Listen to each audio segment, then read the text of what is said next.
If you'd like to introduce yourself. My name is Bernice Silva. I'm 72 years old. I'm from New Haven, Connecticut.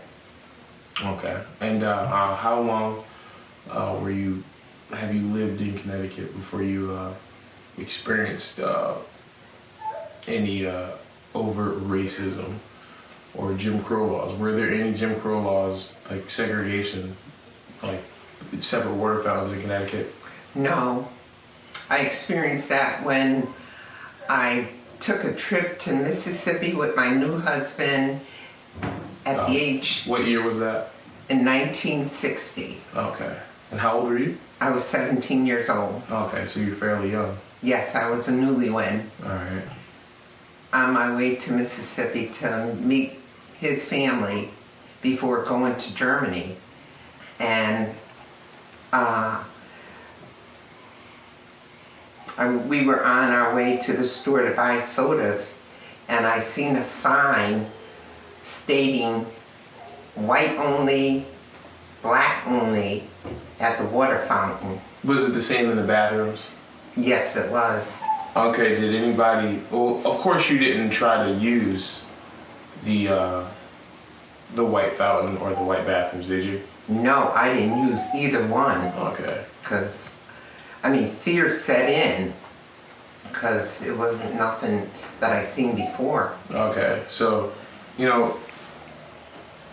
when you, of course, did experience this, and when you're in this environment, what was the feeling that you had set out at first? Like, because from being from Connecticut, the Jim Crow laws weren't exactly like that.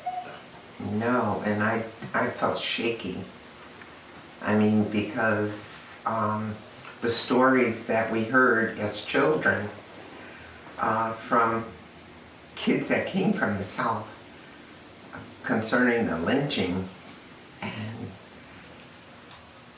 so you feared for your life in this situation? in a way, yes. Okay. So why were you so fearful when you made this trip to Mississippi?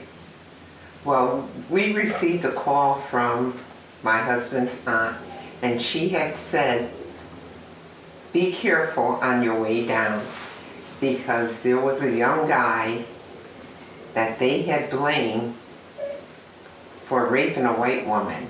They dug a hole, they poured kerosene on him, and burned him alive. And when I heard that story, on the way down, it stuck in my head, and that's all I thought about. That's how you thought about the whole trip? Right. Because you probably have never seen or heard of any lynchings in Connecticut, so that probably knocked you back a few. Right. Okay. So that had you kind of stand on guard a little bit more. Yes. After hearing that story, because it was the worst thing I ever heard. Yeah, and then seeing the signs, you knew you were in the thick of it. You were really in a Jim Crow South. Yes. How did your husband handle it? Was it business as usual for him? Yes, because he's from the South. Yeah. He was from the South, so he knew exactly what was going on. Did he prepare you in any way? He had spoken to me about it. Okay. But being so young, I still had that fearful feeling inside. Yeah, you were 17. That's most kids now wouldn't know how to deal with that. Just being not even fresh out of high school, and let alone being married. How did being in this environment affect you in a certain way? How did you carry that in your life? Well, I was anxious to get back home just to talk to my sisters and brothers about the experience, and it was just frightening. Well, your mother, she was from the South, right? What state was she from? She was from Virginia. Okay, so she's had some experiences with that too, of course. Yeah, but she never told us about it. She tried to hide you from it? Yes. So you would say she never wanted you to experience that kind of overt racism? No, because after, visiting Virginia, everything was so beautiful. You didn't We'd think it was never like that. seen those signs. What is the parallel you would say between the Jim Crow laws that you experienced in Mississippi, aside from Connecticut? Well, we had some problems in Connecticut too, concerning racism, but we never seen signs like that before. Yeah, so there weren't signs. The segregation wasn't as, I would say, overt as it was in Mississippi. Right. Oh, okay. Okay. Well, that's good. One other question. When it came to going down there and being in that environment, not only the effects from the whites, but visiting his family, what was there? Like, did you talk to them about it? Like, what was their reaction toward it? Was it just another day to them? They asked me how did I feel? How did I feel about, just seeing those signs there? And I just explained to them it was fearful. I just felt like they have to be real strong in order to live through that. Did you think? I mean, you did live through it, of course. Your experience was a firsthand experience. Seeing the Jim Crow laws.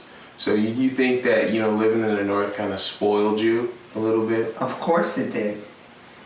I mean, we had the opportunity to go and do whatever we wanted to do. And it was just a hurtful feeling seeing those signs, to see what black people had to go through. So as a black person, of course, being so young, you probably didn't know how to feel because you didn't want to make anything seem like you were trying to cause an uproar.